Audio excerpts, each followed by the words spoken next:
It's Friday, June 28, 2024. I'm Albert Mohler, and this is The Briefing, a daily analysis of news and events from a Christian worldview. Well, what took place last night was announced as a debate. It turned out to be a debacle. In terms of American presidential history, this is going to be one of those dates that will be long, if not forever, remembered in terms of the endurance of the American Republic. When you look at the American political system, what happened last night was a seismic shift, and what makes it all the more seismic is the understanding that over time, the impact is likely only to grow. It's virtually impossible that people wake up on Friday morning and say, no, it wasn't as bad as we thought it was. And I'm talking here in particular about the debate performance of the incumbent president of the United States. For the entire time span, from beginning to end, and it seemed like there was a lot of time in the middle, it was a debacle. It was a disaster for the incumbent president of the United States, Joe Biden. Now, there are many ways Christians need to look at this. For one thing, yes, there were very questionable things said by the challenger, former President Donald Trump. But the most important thing to see in the performance of Donald Trump is that he showed up exactly as Donald Trump. He showed up in terms of the substance, in terms of the tone, pretty much like Donald Trump has showed up in similar contexts in 2016 and in 2020. If anything, as this candidate showing up in this context, Donald Trump was more restrained than at many times in the past in a similar context. We'll talk more about the debating points made. We'll talk more about the positions taken. But the history that was made last night wasn't made on the side of Donald Trump. It was made on the side of Joe Biden. Now, I want to speak to this for a moment, not just as an observer of this historical occasion, but I want to speak as a Christian observing what has to be described as a human tragedy. And I don't think many people are going to talk in these terms. But, watching what took place last night, you have to feel for Joe Biden in a very real human sense. You have to feel for the Biden family, Jill Biden, his wife. As much as I do not want Joe Biden to be president of the United States, at the same time, I have to say, as a human being, watching what took place on that stage last night, you just have to feel badly for another human being who is going to suffer greatly because of the performance last night, and who's going to have to live with this. I think in the verdict of history, that's the hardest part of this and will be the hardest part for Joe Biden and those who love him. This is a very, very sad way to make presidential history. But then we also have to think in different terms because we can't bracket the political positions and the political impact of Joe Biden as much as we see a human tragedy there on the stage.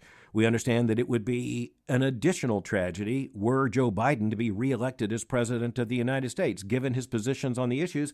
For instance, just to take one issue, the issue of abortion, which he articulated so clearly in terms of the effect, the bottom line, if he wasn't so clear in his articulation of his actual position.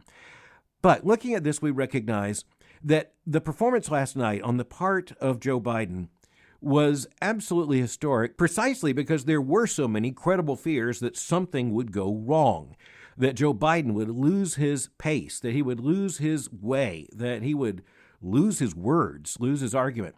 But he lost a lot more than that. And even as the event began last night, it was clear that the man who appeared on the stage in Atlanta last night was not the same man who ran for president in 2020, much less the man who has been on the American political scene, controversially enough, for the past several decades. The impact of watching the event last night led, for instance, in conversation on Twitter to some very credible political authority saying, we are now veering out of election 2024 questions into Article 25 questions, speaking about the U.S. Constitution and its provision for the removal of an incapacitated president. That was clearly an overreach last night, but it is not an overreach in the larger historical context. And what we were looking at last night is something that has generally fallen into a different pattern in American presidential politics. A little bit of history here. The first big famous political debate in the United States was 1858. It was known as the Lincoln-Douglas debates. It was actually several different debates held in Illinois towns as you had Lincoln and Douglas, Abraham Lincoln and Stephen Douglas running against one another for the Senate, the United States Senate. Just a matter of a short time later, Abraham Lincoln is running for president of the United States. But the Lincoln-Douglas debates were not of presidential candidates, at least They weren't yet presidential candidates. But what made those debates so famous is the fact that even though it was just a senatorial election in one state, that being the state of Illinois, the political advances that were made in the context of that debate meant that you had major national newspapers all over the country covering this Illinois Senate debate. And as you know, those debates are now rather central to American political history. But in American presidential politics, it didn't factor in until 1960 when Richard Nixon and John F. Kennedy ran against one another. And what's important to recognize is that in 1960, the race changed because of the debate. This was even more evident in the aftermath of the debate than it was at the time. But what was the game changer was that Richard Nixon looked rather old and John F. Kennedy looked very youthful. And you had one who understood television, that was Kennedy, and one who clearly did not, and that was Nixon. And that turned out to be a game changer because Richard Nixon was incredibly better known than John F. Kennedy, but that didn't end up being the decisive issue. There wasn't another presidential debate until 1976, so 16 years later with Jimmy Carter and Gerald Ford. Gerald Ford, in one sense, lost the presidency at that point simply by declaring wrongly that there is no Soviet domination of Eastern Europe. But that was patently false, and it was so injurious to Gerald Ford because you had the incumbent president of the United States who seems to be confused over such a basic issue.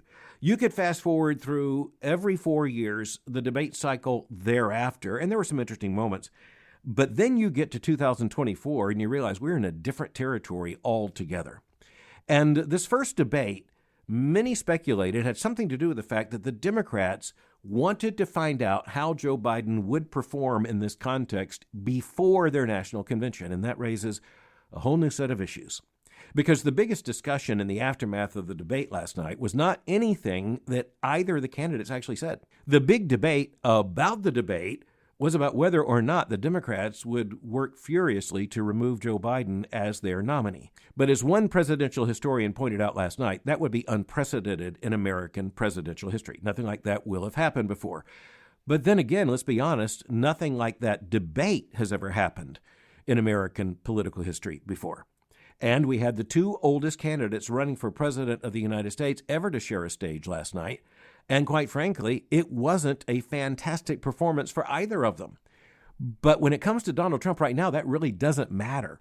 What matters is on the side of Joe Biden, precisely because it wasn't so much that he said anything in particular. There were things he said that were quite of concern on their own. It was instead how he appeared to be functioning there on the stage, or in this case, malfunctioning on the stage. Now, in order to understand why all this came together in that event, just understand that in American presidential politics right now, presidential debates stand in as unique events, not so much because there is the clean and honest transmission of agreements and disagreements. That is not why people watch these debates. That's not something that never happens in the debate, but let's just face it, it's rather rare, particularly because what has been taking place in recent American presidential debates is not at all a classic debate at all.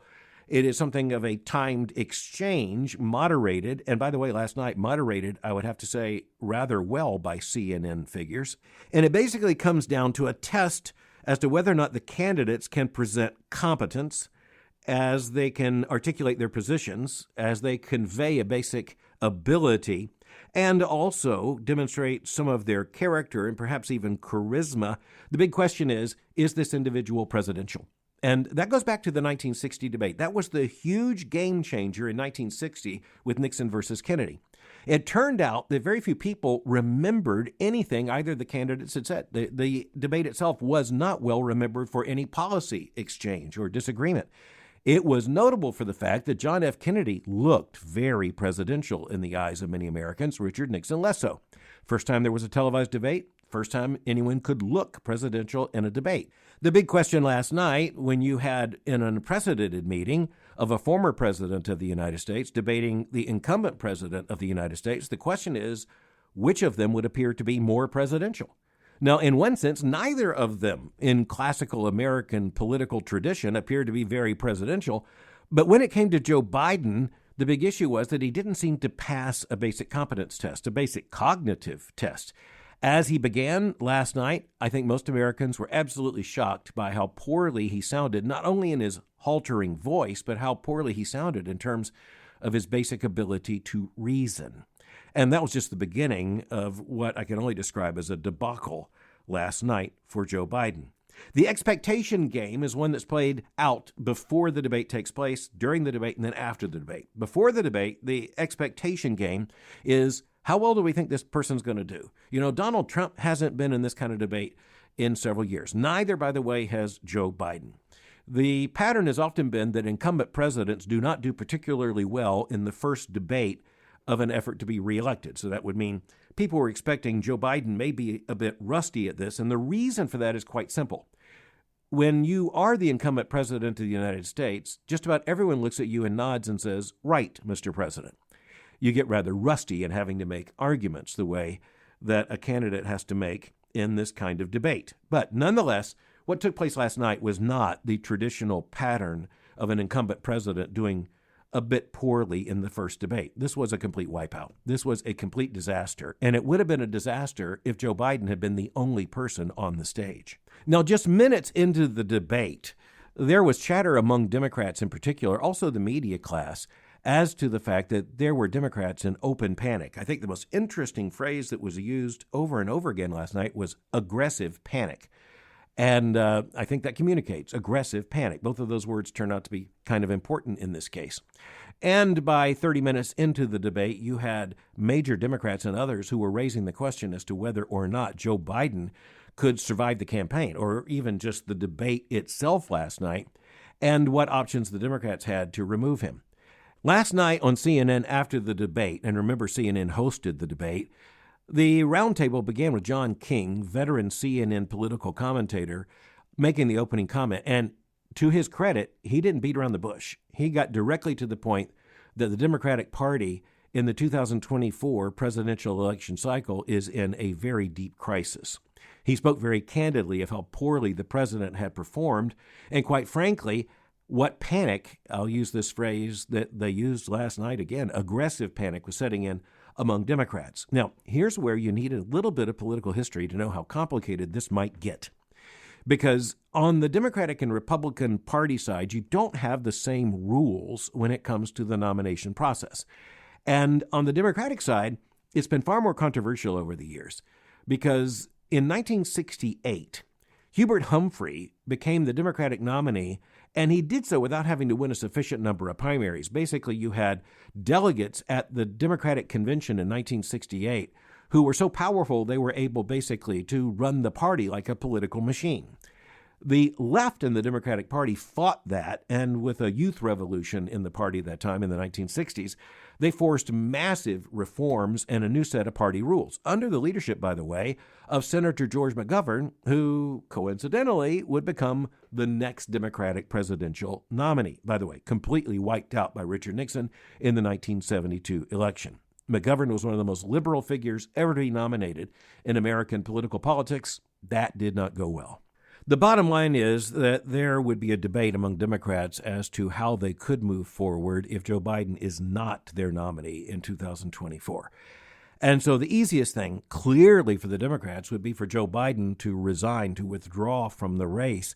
But that would have been a lot cleaner before he won the nomination process and the majority of the delegates. It would appear that a lot of the delegates that would be going to the Democratic convention could be unpledged if indeed he withdraws from the race. But again, many questions abound. And yet the biggest political question, honestly, is not whether Joe Biden can withdraw from the race. Almost assuredly he can. The bigger question is, will he? Because he has given no indication thus far. And quite honestly, I don't think anyone believes that what took place last night has not taken place before. That is to say, not in front of national television cameras with a massive television audience, but there can be little question that Joe Biden has been appearing much as he appeared last night, but it has been explained away by insiders at the White House who said that's not representative of how he really is with the people who are with him. Last night, they couldn't hide it.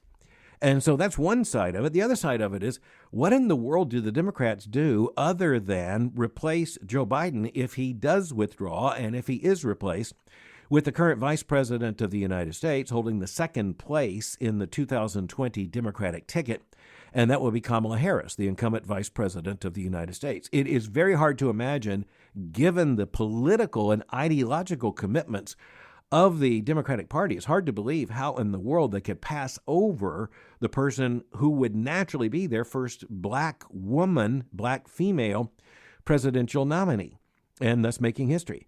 There are huge questions as to whether Kamala Harris is electable, but that's a very different question than whether she could be the nominee. And so we really are looking at uncharted territory, but we're getting a little bit ahead of ourselves because as of when I'm speaking to you right now, Joe Biden is still slated to be the Democratic nominee. But that just means that we are entering into one of the most interesting weekends in American political history. As you look at the period of time from tomorrow until, say, Monday morning, you know good and well there are going to be more political conversations where they matter, particularly among the Democrats, than has been true perhaps in any other weekend in American political and presidential history. You know good and well there are going to be lawyers poring over every part of the rules and the bylaws. There are going to be political strategists trying to work things out. There are going to be people doing all kinds of calculations.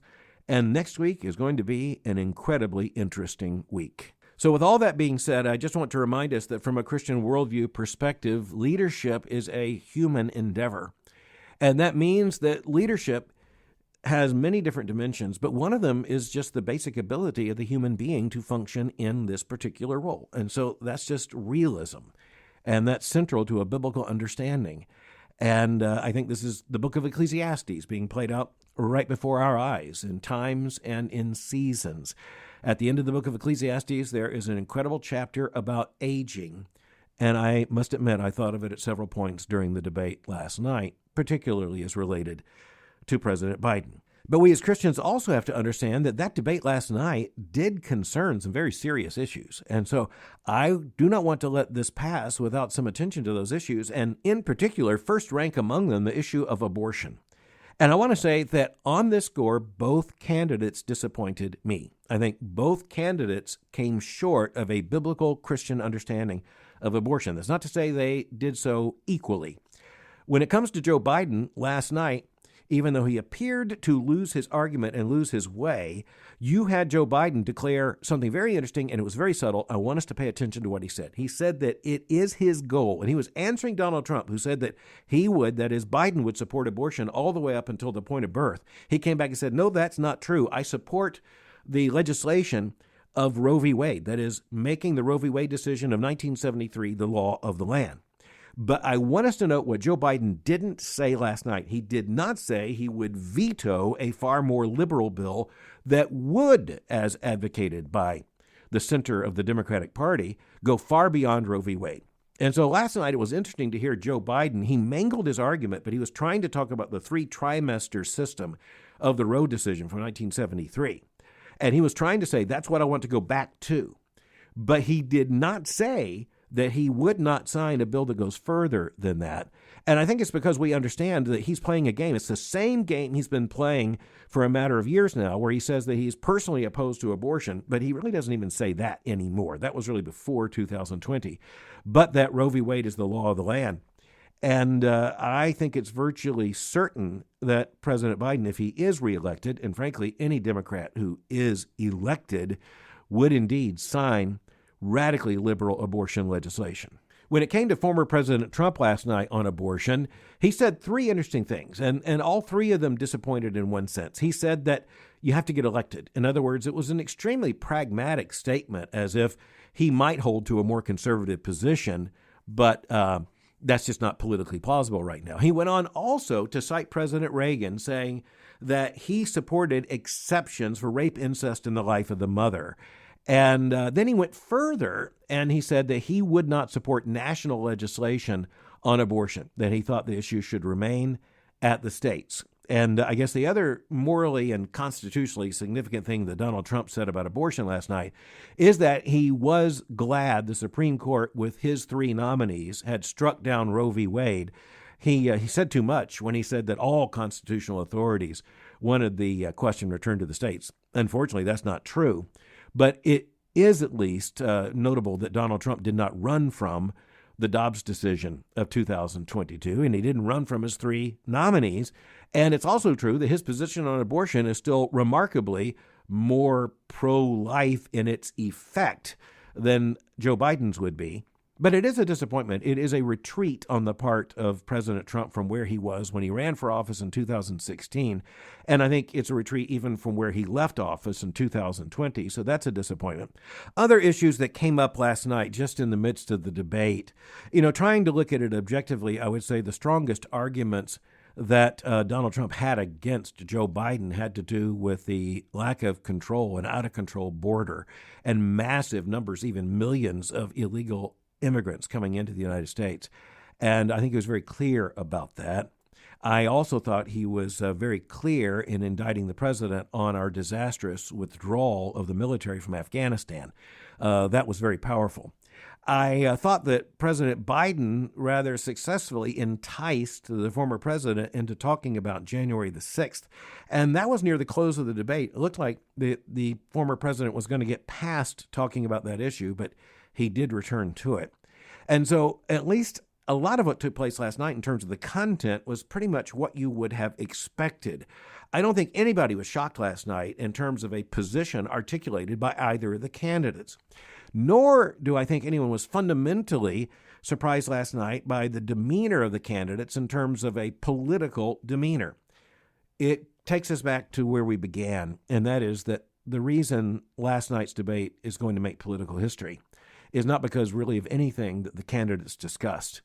It wasn't any answer that they did or didn't give. That would be a debate about the debate in another time. Last night, it was the question at the end of the night as to whether or not the Democratic Party would seek to remove Joe Biden as its nominee and nominate for the 2024 election someone else. I just need to say right up front that that has never happened in American presidential history. And so, even as we consider what took place there in Atlanta last night, presidential history was made. But it is also humbling for us to recognize that we do not know exactly where we go from here. In one sense, the question is, where does Joe Biden go from here? Where does the Biden family go from here? Then where does the Democratic Party go from here? That's a very convoluted and complex question. It's one that could eventually work its way out even into fights in the courts, not to mention fights on the floor of the Democratic National Convention. So bringing this to a close, and it's hard to close this particular edition of the briefing because the issue is now so open. And it's rather humbling to have to come to the end of a conversation like this and recognize, this is an open question, but there are certain things I thought needed to be said, certain thoughts that Christians, I believe, can rightly order on this issue. And I want to come down to two, and one of them has to do with the huge question of credibility in leadership, because that is the biggest question that came out of this debate. And it's going to come right down to hourly politics, particularly on the side of the Democratic Party. But the second thing I want to point out is very sobering. And for Christians, I think it's something that we ought to think about even as we pray for our nation. Is it not telling that in the first big presidential debate of the year 2024, the most controversial exchange in the entire debate, in truth, was really over the issue of abortion? Does it not tell us something that our country, which of course was shocked into realism in 1973 with the Roe v. Wade decision by the Supreme Court legalizing abortion, Americans then had to be shocked and educated into the reality of what abortion is. And we now have such a morally divided country, and as a Christian, I would have to say such a morally corrupt and morally confused country, that we are still discussing the issue of abortion as a front rank, perhaps for the Democrats, the front rank political issue of their concern. And that just tells us, once again, the scale of the task that lies before us as Christians, particularly as Christian citizens here in the United States of America. As of last night, in terms of American presidential politics, we are headed into uncharted territory. And as for Christians, we're going to have to think even more carefully in order to think faithfully and biblically. Thanks for listening to the briefing. And on this day, I want to say thank you for listening to the briefing during the 2023-2024 season, which comes to an end today. We'll be back with the 2024-2025 new season of the briefing on August the 1st, just a matter of a few short weeks ahead. During that time, I hope that you and your family will be greatly blessed during this summer season, and there will be plenty for us to think about and plenty for us to talk about. And as I'm thanking you for listening, I also want to thank Graham Faulkner, my producer, and Nick Matola, the engineer, for excellent service during this year. Couldn't do it without them. You should continue to check my website at albertmohler.com for periodic updates, and if there are any special editions, we'll let you know pretty loudly on social media. For information on the Southern Baptist Theological Seminary, go to sbts.edu. For information on Boyce College, just go to boycecollege.com. I'll meet you again on Thursday, August the 1st, 2024, for the briefing.